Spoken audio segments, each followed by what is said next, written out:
asking a question, can these bones live? I'm in Miami, where I was born and raised. And I don't know if you've ever been away from home for a very long time, and you come back and you can't recognize it. It's jaw-dropping. It's different. When I think about my life, when I left here, I had a youth program. I was working with youth in Liberty City, where I was born in an abandoned building on the floor. And I teach people live a life of no regrets. One of the things that I regret that I didn't come back and do the training with kids that I was engaged in Liberty City after my training was interrupted by Lieutenant Reno, who was encouraged to cast aspersions on my character because they thought I would get funding that their program would not get in Coconut Grove. One of the reasons that we don't have the kind of training that's sustainable and impactful for our children. Those in leadership, one, they don't know that they don't know. Two, they fight and argue over who's going to get the money. And three, they also argue about who would get the credit. So I developed a strategy, my training program, that I would train people who would volunteer. And the people in the community would be the people driving it. It would not be around a personality. Some things happen to you and you realize they happened for you. And as a result of that interruption, I turned down the offer of renewing my program. And I said, I'm going to go on the road. I'm going to travel around the world. And using the things that I was teaching these young people, apply those in my own life and demonstrate that they work. And after I earned my first million, which took me 3 years, I'll come back and do the program myself with no funds from the city. After I made my first million, I said, this is good. And I didn't look back. And I kept going because I went to various organizations, the NAACP, the Urban League, churches all over the country, and they're saying, well, we like your program, but you're not teaching young people about Jesus. I said, listen, you teach them about Jesus. I teach the message that Jesus taught. You sell the messenger. I sell his message. And if what you were doing was working so well, I wouldn't be here. But the truth of the matter, they weren't looking at how do we begin to create a self-development program that will give young people a positive image of themselves. They were vehemently opposed to that. They wanted me to teach young people Jesus will fix it. Jesus said, these things ye shall do, and greater things shall ye do. I'm 77 now. Can these bones live? A good friend drove me through Overtown in Liberty City. Nothing like when I came along. Can these bones live? Good question. Good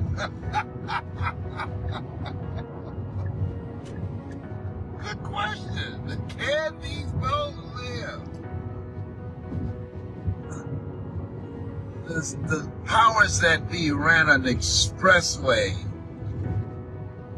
through Overtown and Liberty City to disrupt the voting bloc and the businesses. We had our own theaters, own shops, own stores, everything. The expressway, they could have gone further east and down the railroad track and built that expressway, but they deliberately wanted to interrupt that voting bloc and that economic power.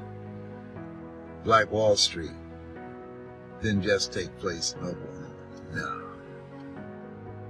Take place all over the country to this day.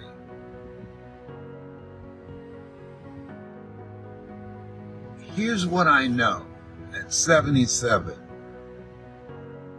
the ones that control the wealth, which is 1%, they create barriers that help the rich get richer and the poor get poor. And the ones, people like myself, who break out in spite of, you gotta be hungry. That's what my new book entitled. You get it on Amazon. You got to be hungry. Racism ain't going nowhere. It's unfair world in which we live in. It's not fair that birds eat worms, and they do. What do you want to do with your life? We have an expiration date. Talking to the friend that's driving me, and she said one of the things that she looked at her life, she said her significant other, before he passed, was trying to prepare her, and she said she didn't want to hear it. One of the things she's going to speak about is pay attention. The reason that the 1%, after years, centuries of being empowered, and those numbers have not increased, because of ignorance and because of the 99% are divided by politics and religion. Ignorance, politics, and religion keeps us at each other's throats while they focus on the money, while they follow the money. The orange man, his children have made millions, and still are. The rich are getting richer now. The poor are getting poorer because of how the system is structured. The culture that we live in now, a culture of violence. The cultures are created by people. A culture of violence and poverty created by people. And they can be changed by people. Can these bones live? Yes, absolutely. And the secret is to maintain commitment. Maintain commitment through all the frustrations, through all the disappointment and setbacks, to build the mental resolve, have a thirst for learning. You got to unlearn and relearn and relearn to increase your value and to create collaborative, achievement-driven, supportive relationships. Can these bones live? Well, you know, Quincy Jones is a prophet. He had a song years ago. He said, everything must change nothing stays the same. Johnny, how are you? I love you. That's my spiritual son, Johnny Wimber. From the hood to doing good. That's a good book. That's relevant today. When 1 out of 4 African-American males have been incarcerated, have a criminal background, going astray. From the hood to do good. And he's a young man that's brilliant, that is living a life of contribution and living a life of impact. One of my spiritual sons. This thing called life. We woke up this morning. We're still here. And that's a blessing. My goal is to teach you how to make the rest of your life the best of your life. I know a thing or two. I've been on the planet 77 years. I know a thing or two. And I know that everybody can't hear me. Everybody can't hear me. Only the few. He said the road to life is straight and narrow, and few there be that find it. Because few there be that's looking for it. Majority of people just want to survive, just want to be entertained, just want to go out and buy an artificial booty. It's a boobs. It's a fly swatters. And they are hooked up. They are satisfied. Oh, behave. Oh my God. You know what I've learned to do? Is just observe. Just watch. Watching people. It's fascinating. And you ask yourself, how can they live like that? Because that works for them. It might not work for you, but it works for them. And it's none of your business. It's none of my business. Mamie Brown, my adopted mother, said, "Oh Lord, help me keep my nose out of other people's business." Like this page and share it. I'm going to drop something on you right now. I want you to listen. Each day when you get up, I want you to declare, "Thou shalt decree a thing, and it shall be established unto you." I want you to say to yourself, "Lord, this is going to be the best day of my life." And then I want you to get still and say, "Speak, Lord, thy servant heareth thee." And then say, "Here's what I'm going to do today that will make it the best day of my life today. And here's what I'm going to learn today that I did not know yesterday." You got to be intentional. You got to write it down, focus on it, get a 3x5 card, and write what it is you want out of this day. Put on the flip side, Matthew 7:7, "Ask and it shall be given, seek and ye shall find, knock and it shall be open." Life is for living. Make it your business. Get serious about this thing called life. So everybody can transform a kind of inconvenience in a huge advantage. Without any question, and it takes work. Now, there's no question that there are certain situations and structures around the world that don't allow people to dream. You know, I'm doing some work in South Africa right now, Johannesburg, and my first step is to help people to learn how to dream, because they were under apartheid, a form of enslavement that did not make dreaming possible. And there are other places around the world that are just like that right now, just destroying people's dreams. And I think that's why we see such global upheaval in terms of many dictatorships, because people are becoming more enlightened.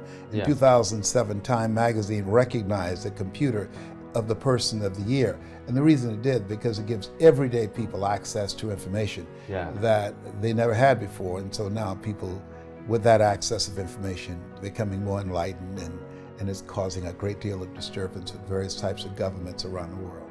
It's huge. my message in France, and I would like to spread that everywhere, it's you have a dream, it's possible, so take an action now. How can I help people to believe it's possible? It's an ongoing process. The faith comes by hearing and hearing and hearing. That's what my favorite book says. That you have to be an unreasonable person who's not looking at and judging the circumstances such as you see them. Yeah. But you're calling forth those things that be not as though they were.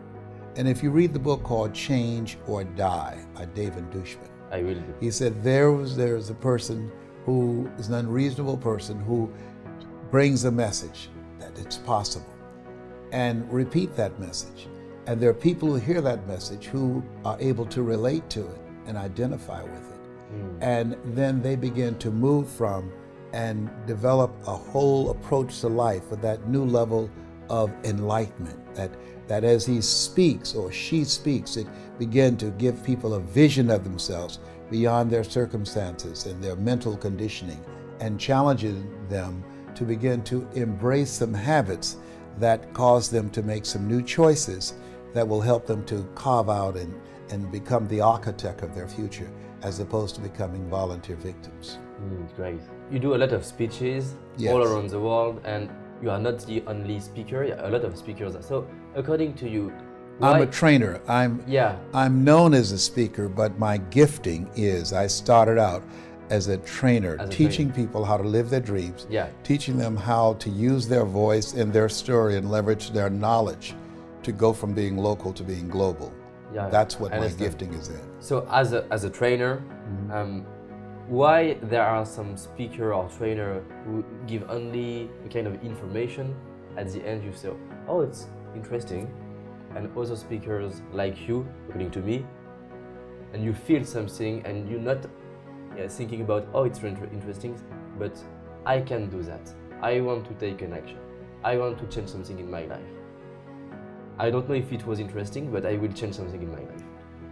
What are the differences? Well, there are many speakers Yeah. think that people are stuck because of lack of information. I always say, if information could change people, everybody would be skinny, rich, and happy. They don't need us to come in and speak.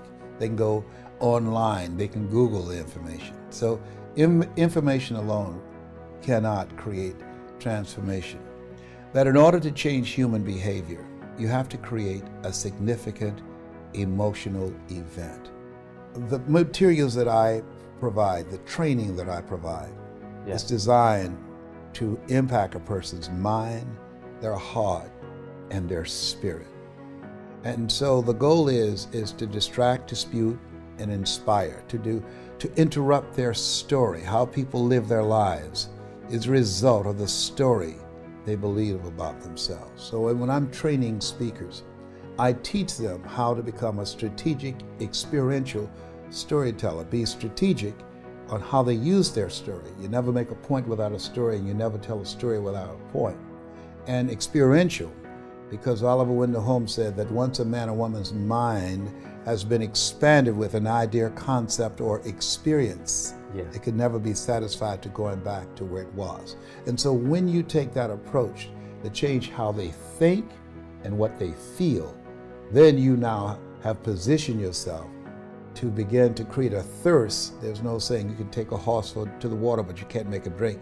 You create a thirst where they want to drink, where they want to change. And now you have, because of their encounter with you, you have now allowed yourself to be an instrument, as Mother Teresa would say, in the hand of God. Yeah. And now that person will begin to write a new chapter with their lives. So it's about how do we change the story that people believe about themselves that's been given to them by life, given to them by their circumstances. We learn between ages 0 and 5 what's available for us and what's not available for us. And based upon those experiences and the people around us and our environment, Yeah. a word formulates in our mind. It's either yes or it's no. A word formulates in our heart. It's either yes or no. It formulates in our spirit, yes or no. And there's various things that can impact the formulation of that word and the conviction behind it and how we move our lives forward. Yeah. My goal, if the word is no, is to interrupt that word and to change it to a very affirmative yes. It's great. I love that. How to have a strong will? Because a lot of speakers are speaking about you have to have will, but how? Will is, that's why I talk about the mind, the heart, and the spirit. Yeah. The reason we celebrate Nelson Mandela I love is it. that for 26 years, they tried to control his mind. They were able to control his body. Yeah. But most importantly, they couldn't break his spirit. And so that deep down resolve, Yeah. that dimension that's available to all of us was explained to us in the book called Man's Search for Meaning, that Viktor Frankl, that there's a part of us that's always a part of us that's in our hands, that the irreducible essence of who you are, that either you say yes or no, not based upon the circumstances, not based upon the pressure that's applied, but based upon your conviction. Are you going to give this the power to take advantage of you? Are you going to turn yourself over to this? We always have that choice. That's the greatest choice that human beings have. Am I going to give myself a pass to surrender, or am I going to stand up?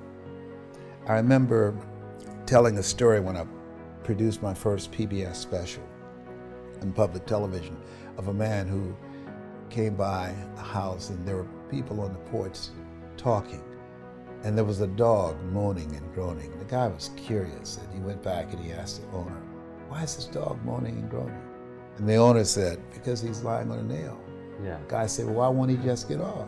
He said, "Because it's not hurting bad enough for him to get off, just hurting bad enough for him to moan and groan." And so what most people do in life, they have the power to change their circumstances. You are made in the likeness and image of God. You've been given authority and dominion over everything on the face of the earth. But most people would rather moan and groan about their situation, show up in their lives as volunteer victims, rather than become actively engaged in doing the work necessary to change their circumstances. It's been said there are two types of people, those who work and those who watch them. So you got to be willing to do your internal work so that you have the mental resiliency, and your external work finds something that you want to master that will allow you to move yourself forward. Wow. So we have to, the first step is to find what we want to master.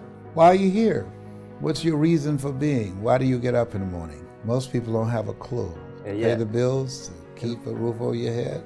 I think we have to reflect on, who am I? Why am I here? What drives me? If I died today, what 3 words would I want said about me if I died today? You know, what is it that defines me? You know, and how do I define myself? Most people allow their circumstances to define them, as opposed to defining themselves and how they're going to show up in life. And so my mission is to help people to connect with the power they have within, their greatness. When you're pursuing your greatness, you don't know what your limits are, so you act like you don't have any. And when you live from that place, you can now be able to make a greater contribution and make a greater impact with your life, because of the fact that you see yourself in a larger context. One of the principles, there are 9 principles that we teach of greatness. Yeah. The first one is each of us can achieve far beyond our horizons and in avenues of life we have never explored. But most people settle in and accept things in life as it has been given to them, as opposed to rising above that, working to create something that they can feel good about. It's the first person principle. Yes. What are the next? The next one is we must take responsibility for our actions and our reactions. Yeah. When you look at your circumstances, you know, George Bernard Shaw said, the people look for the things that they want in life, and if they can't find them, they create them. And so when we look at ourselves, it's about doing that. It's about taking ownership for your stuff, for your life.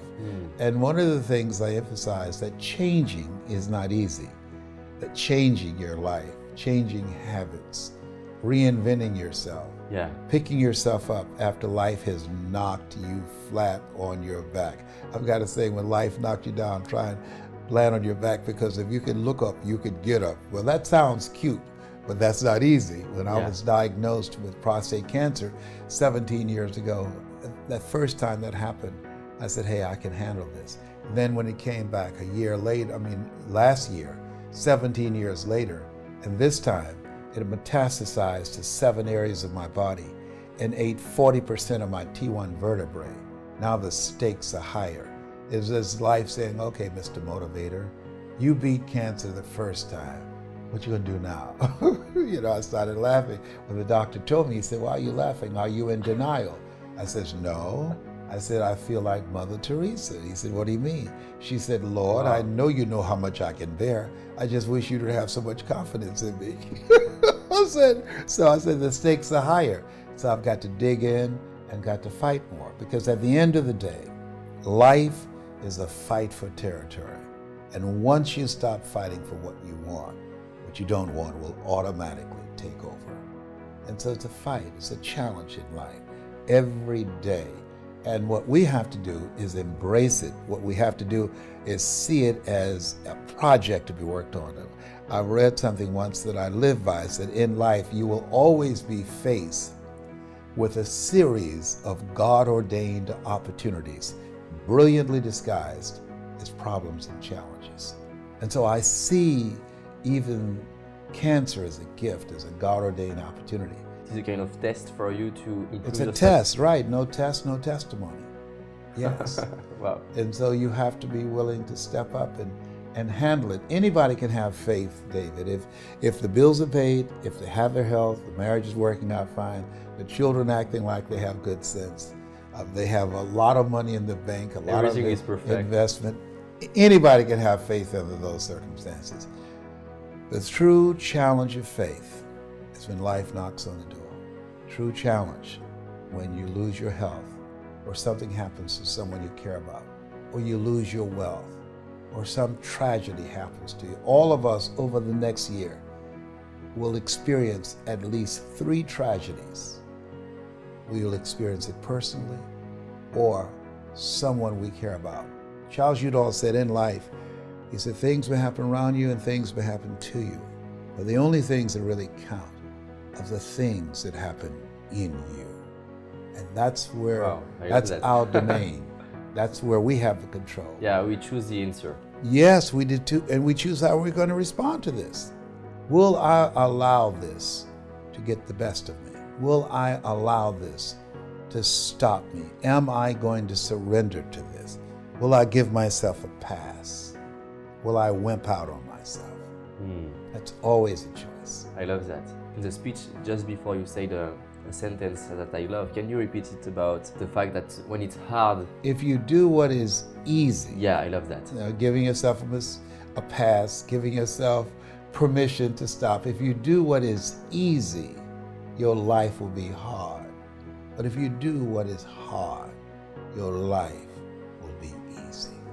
I didn't do what I'm doing now for 14 years because it was hard to make the radical change in my approach, my dress, my learning the language of corporate America, gaining access, developing myself an intellectual resource where corporations would reach over people with years of experience, PhDs and MBAs, and I have no experience and no credentials, and be able to compete with them. It was hard, but we can do hard. All of us have moments in our lives when things have been thrust upon us and we had to do hard. So if you do what is easy, your life will be hard. But if you do what is hard, your life will be easy. And so don't give yourself a pass. Don't run away from hard, because you can do hard. And through that, you discover a part of yourself that you would not know otherwise. Yeah, you are building your power when you have challenges and when it's hard. Yes, those things only happen through growth experiences, through challenges. If you go to the gym to work out and you don't feel any discomfort the next day, here's what we know: you haven't done anything. And so you got to challenge yourself. Yeah. And you're going to get hurt. You know, Viktor Frankl calls it unavoidable suffering. Life is full of pain and disappointment. It's a part of the process. And we are proud of ourselves when we overcome something? When we overcome things, we discover things about ourselves. No tests, no testimony. No guts, no glory. Yeah. And I was doing a broadcast once, and a guy was coming up, and he had crutches. He was coming up to be interviewed by me, and he missed a step, and he fell. It was a very embarrassing moment. And I went down to help him get up, and he said, "Don't feel sorry for me or being embarrassed." He said, "It goes with being a paraplegic. I fall all the time." And so we fall all the time in life. We make mistakes all the time in life. Yeah. You know, there's no life without mistakes. Anything that's worth doing is worth doing badly. It's worth doing right if you know how to do it. But if you don't know how to do it, it's worth doing badly until you get it right. All of us are going to fall on some tough times. 8 out of 10 millionaires have had to file bankruptcy. It's a part of the process. You go up, you go down. And we learn things during the tough times. That's where we really learn things. That's where we begin to discover things about ourselves. Adversity introduces you to yourself, that are part of yourself that you would never know otherwise when things are going real good for you. And so what we have to help people to understand is to maintain a spirit of optimism in spite of their circumstances, to give them hope. Why? Because when there's hope in the future, that gives you power in the present. So my goal is training 100,000 voices of hope who will do 3 things. Help give people hope. That's number 1. Number 2, teach them methods that will help them to develop the desire to reinvent themselves so that they are not replaced by an app or outsourcing, because this is a time where you have to continuously reinvent yourself to stay ahead of technology and cheap labor around the world. That's number 2. Continuing to work on yourself and growing and developing. And the third thing is to build communities, collaborative, achievement-driven cultures, supportive cultures that'll help you to get to the next level. Have a group we call ourselves Cancer Conquerors.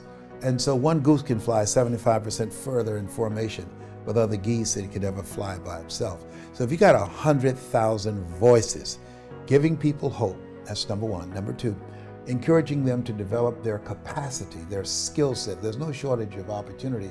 There's a shortage of capacity to take advantage of the opportunities that are available in the global economy. Yeah. And encouraging people to create communities of collaborative, achievement-driven, supportive relationships. We can accomplish anything. And how can the people and me can contribute to these dreams? They can email me at yes@lesbrown.com. yes@lesbrown.com. And we'll be set up within a few weeks and send them out some information. But also in the meantime, what we will do is send them a video that as they watch this, they'll see the message that I'm bringing and a format. We're going to be teaching them the 7 principles of storytelling so that they can learn how to influence and impact and change lives, one-on-one, small groups, or in large groups. Yeah. So with 100,000 voices, you can make a big difference in this world. Absolutely, yes. That's the goal. And we want 100,000 voices outside of politics and outside of religion, both of which polarize and divide people. Just everyday people. I'm not an educated guy. If both my parents came in here right now, I would not know either one of them. I'm adopted. I don't have any credentials. I'm just an average person, and who I have a desire to make a difference with my life, to live a life of significance, and to live a meaningful life, and to help others who have a desire to do the same thing. How did you overcome the cancer? And I know this wasn't your first battle, this was your second, correct? How did you overcome that? Who did you have to be? Because I heard you quote a stat, and I hope that you quote it today, about our immune system. And how did you say, no, I'm debt-free, I'm cancer-free, and I'm drama-free? How did you do that? The oncologist, he was a bad brother who graduated from Howard University. His name was Mr. Golson. And so he said, "Mr. Brown, I got some bad news." "What is it?" "You have cancer." Oh. I said, "Whoa." I said, "Is there anything else?" He said, "Yes. It's metastasized to 7 areas of your body." Oh. I said, "Wow."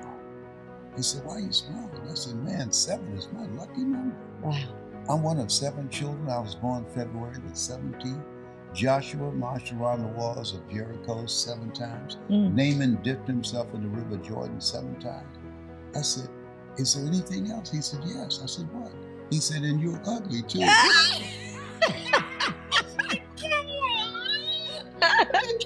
Lies. He said, but you got this. He said, I never tell my patients they're terminally ill. What I say is that my skills, my abilities have terminated. I determine the diagnosis. You and God determine the prognosis. And a verdict, as we look at ourselves, the verdicts of what take place in our lives are not determined by the facts. It's determined by us, our faith, our heart, and our willingness to do what's required in order for us to be here. Being here is not a gift. Oh, so good. I heard you said something along the lines of our immune system drops. What was that percentage? When someone looks at you and say that you have a terminal illness, your capacity of your immune system to protect you drops by 40%. Wow. In the UK, they don't even allow doctors to say that you're terminally ill anymore. Because of the area of psychoneuroimmunology, words have power. That's why in the Bible it says, death and life is in the tongue. And we speak too much death as opposed to speaking life. And a diagnosis is not a verdict. Yes. Yes, and so there's some people, they leave as a result of hearing those words. And what he said, I determine the diagnosis, you and God determine the prognosis. Yes. And that works for me. Yes. Yeah, I have a friend who I talked to yesterday. She was told, because she had breast cancer, that she was terminally ill. And she said, what do you mean by that? He said, well, you have 6 months. And she said, listen to me. She said, you determine the diagnosis. God determines the timetable. Stay in your lane. Ooh. And that was 8 years ago. Oh, wow. Wow. Yes. Wow. She said, stay in your lane. Oh, I have goosebumps. Because people so often, you know, the book Outwitting the Devil by Napoleon Hill. Yes. And he talks about drifters, right? Yes. Because so many people are drifting inside of their lives and they're never really certain about most things. They allow the people, the places, the things, the opinions, the judgments, the diagnosis to tell them who and how they're going to be, and then they choose to believe it. But wow, you just, how powerful it is to just know this is, you can say whatever you want, but this is what I'm believing. And sometimes we win that battle and sometimes we don't. And we have to work consciously. Reading, having a ritual like you have, and I have. Yes. Reading something positive every day, 30 or 40 pages. Listening to messages that are designed to empower us. Dr. Carter G. Woodson said, if you can determine what a man should think, you never have to concern yourself with what he will do. Oh. He said, if you can make a man feel inferior, you never have to compel him to seek an inferior status, or he will seek it himself. And if you can make a man feel justly an outcast, you never have to order him to go to the back door. He'll go without being told. And if there's no door, his very nature will demand one. I spoke in a prison in Ohio, and these young guys came in sagging their pants. I said, hey, what y'all call that? I'm an old man. They said sagging. I said, wow. I said, how you spell it? They said, what, sagging? Yeah, Saggin. I said, wow. If you can determine what a man should think, you never have to concern yourself with what he will do. I said, spell it again. And they said, Saggin. I said, now spell it backwards. Oh. They got quiet. I said, I'm here to eliminate a virus, HIV, hood-infected virus, AIDS, addiction to incarceration, and death syndrome. Don't come for me. I didn't call it Uber. I'm ready to cry right now. Oh my gosh. Oh, sheesh, that just hit my soul. And we subscribe, like, whose story are you subscribing to? Come on now. And then when you teach people, oh, okay, you don't have to choose this story. That's right. If I want to learn about Les Brown, I'm not going to go learn about how to knit kitten hats. You know, like, it's just not what you do. You have to be in alignment with what it is that you want. I have to ask you, do you feel like you are mentally, spiritually, and emotionally, physically, energetically as strong as you are now because of your upbringing? I know that they say there's nothing like having a praying woman in your life. Come on. And I know that Miss Mamie Brown, you know, I know. You know, I always say all that I am and all that I hope to be, I owe to my mother, Yes. Mamie Brown. And God took me out of my biological womb and placed me in the heart of my adopted mother. I'm adopted. My birth parents are discovered last year. They're like, they were 45 minutes from here. I was conceived in Gainesville, Georgia, but my birth mother came down to Miami to give birth to us and put us up for foster care and adoption. And what I now saying, I used to end my speeches by saying, this has been Mrs. Mamie Brown's baby boy.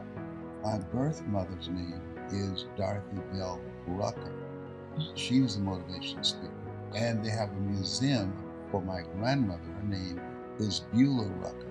So now I said, this has been Mrs. Mamie Brown's baby boy and Dorothy Bell Rucker's pride and joy. Oh. I've got two mothers and I'm not ashamed. I've got two mothers and I love them just the same. If you close your eyes, I sound just like John Richard. You sound smooth for sure. Wow. What do you think was the biggest lesson? I have one moment that happened in my life with my mom. She wasn't even teaching. It was just experiencing my mom being the most resilient that I had ever seen her. My dad ruptured a disc in his back when I was about 10 years old. My mom was trying to make sure that we weren't homeless. She was going to school full-time to get her master's in engineering, had a full-time job, all of us kids, my dad's injury, and her own life, you know, so there was a lot of weight on her shoulders. And I think of a story of one time I accidentally saw her in the middle of the night crying over her homework by herself in the kitchen at like 2 o'clock in the morning. And in that moment, I like slunk back to my bedroom because I couldn't imagine my mom seeing me see her being weak. But what I didn't know was that was actually one of the strongest points I had ever seen my mom at, because here she is in the middle of the night, literally sobbing over her homework. And then in a few hours, she'd have to have all of us up to go to school. And she always would smile. My mom has poise. Like, she comes with joy. I'm sorry if I cry. But she used to sing this song where she'd try to wake us up in the morning and she'd say, get out of that bed and wash your face and hands. Get into the kitchen and shake them pots and pans. Or she'd have gospel playing or something going on. And she always had incredible energy, you know, like, she's just such a gem.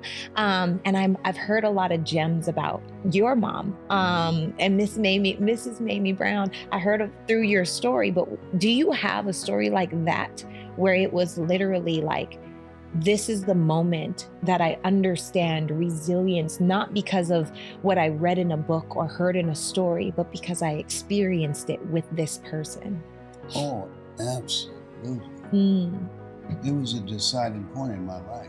I was downtown with my mother, and I think I was probably around 4 or 5, and it was very hot. And so I saw a water fountain, and I ran up to the water fountain and started drinking water. And my mother said, Leslie, stop that. And she grabbed me by the shirt and neck and threw me on the ground. Oh. And she started hitting me with her fist with a crazy look in her eyes. And I'm saying, Mama, it's me, Mama, it's me, it's me. And then a white policeman came over and he was hitting a nightstick in his hand. He said, okay, you beat that little nigger boy now. He's learned his lesson. And he walked away and he looked at me and he was laughing. And Mama hit me in the head and my mouth and my eye. And he said, I had to learn you better. And my mother said, listen, I'm so sorry. He said, he was coming towards you with that bracelet. His face was red with anger. And had he hit you, he would have had to kill me. I had to do that to distract him. I'm so sorry. And I was still crying. I said, Mama, I said, it's okay. He said, you hit me over here. You kissed me over there right there. She said, you kissing and making well. She said, okay. I said, over here, right here.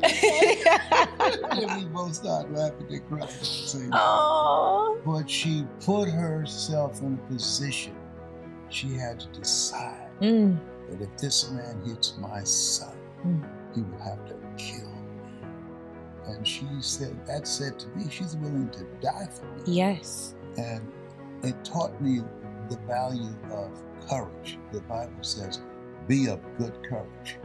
And courage is not the absence of fear. Courage is the willingness to act in spite of the fear. Does that make sense? Oh, perfectly. Yes. Wow. Oh, behave. Oh, wow. I love it. Wow, wow, wow. Oh my gosh. Okay, so I have to ask, we're going to shift gears a little bit. I love talking about family and speaking. You spent some time in politics. Yes. How was that? Why was that? That was fascinating. When I was a state legislator, I used to have voter registration drives and get people out to vote. At one time, we turned out 95% of the vote in every black precinct in Columbus, Ohio. Oh, wow. So when I was fired for editorializing about police brutality, which was unprecedented during that time, and the 2 white police officers were fired, they fired me for that. And then a friend named Horace Perkins, he came to my house. He said, hey, I want you to sign this. And I believe God put angels in your life. He brought these petitions. He went around and got signatures for me to run for the Ohio legislature. So I signed it. But I said, but Perkins, I don't know anything about politics. He said, neither do the people who run. So true. So I ran and I won. And I passed 14 bills my first term. Oh, that's incredible. Yes, but let me tell you how I got elected. Went to the radio station on Friday before Tuesday. Yeah. And my opponent had over $40,000. I had like $600. And so Perkins, who was a salesman at the radio station, he said, come in here, come into control. This is where you come and your ideas flow, because I used to make my own commercials. And something came to me and said, call me now. Because I just couldn't come on the air and say, hi, I'm Les Brown. I want to encourage you to vote for me. I just couldn't bring myself to do it. So I said, Mama, because I always talked about my mother when I was on the air. I said, I'm running for the state legislature and I need you to do something for me. She said, you've been running your mouth and you got fired, didn't you? I said, yes, ma'am. But Mama, I need you to say something for me. She said, Leslie, I don't want to be in that mess. I don't know what that is. I said, Mama, I'll give you $500. She said, boy, you better send it Western Union. And so I said, I don't need you to talk long. Just say what's in your heart. Just make it 30 seconds. She said, okay, now don't forget, send me my money today. I'll come for you. Right. I like her. She said, hello, this is Mrs. Mamie Brown. When I raised my boys, I raised them to be good boys. When they got out of hand, I beat their behinds. Please vote for my son. He's a good boy. And I won. Usually you get 3,000 votes in the state representative race. I got over 26,000 votes. People were coming to the polls that I wasn't even in their district saying, Les Brown's mama said he was a good boy. I was to vote for him. Many people would not come out of the poll because they couldn't see my name. They had to call the police over. Yeah. But it was just that if you have a heart-centered message, I tell speakers, don't let what you want to say get in the way of what your audience needs to hear. Ooh. Find out about them. Yes. What is it what they're looking for? Because when you speak to an audience, someone one-on-one, small group, or large group, they're asking 3 questions. Who are you? What do you have? And can I trust you? Okay. Because people don't buy from you, they buy into you. And so, pardon me, so I train speakers how to speak from the heart and expand the vision of the audience to get out of their history to step into their imagination. The imagination is where everything takes place. He said the scripture, I will give you all your eyes can see. And so when I was in the legislature, I was a fierce debater. And that's how I got a lot of girls. How did you become such a great orator? Like, you are the way that you connect all of the dots in such a simple, easy, concise way is really mind-blowing, to be honest. Thank you. How did you become? I studied Malcolm X. Oh. By any means necessary, Dr. King. Yes. Malcolm X was a communicator. Dr. Yes. King was an orator. Yes. The best speakers make the fewest words go the farthest. Yes, they do both. And so I studied them because they mastered their craft. And Howard Thurman, who was a mentor of Dr. Martin Luther King Jr., Billy Graham, I watched and I studied all of them. And I think I'm a combination of all of them. Yes. And you take some material that you believe in, it comes out of your heart, and you own it. You speak from that place of power. Yes. That you help people to discover their power voice and inspire them to do something different with their lives. Wow. Wow. That's so true. Malcolm X is definitely straight into the point. Communicator. Yes. And Dr. King, I have a dream. Yes. That's another Tell level. a story. Yes. And you enroll people into that story. Yes. So when you see me speak in the Georgia Dome, though now I'm speaking as an orator, that speech I gave, it's not over till you win. Yes. Before 80,000 people. Wow. But when you see me speak in a short form, now that's the Malcolm in me. Yes. Or in an interview like you talking to me right now. Yes. I'm ready for you. Yeah. Yeah. My mama beat the X out of me. Because I came home after I heard Malcolm X. And my sister, she ran and met me. She said, Leslie, you got to change your last name back to Brown. I said, my name is Leslie X. She said, Mama's going to beat the hell out of you. And so next day I went to school, I was Leslie Brown. I know that's right. Yeah, she beat that X out of me.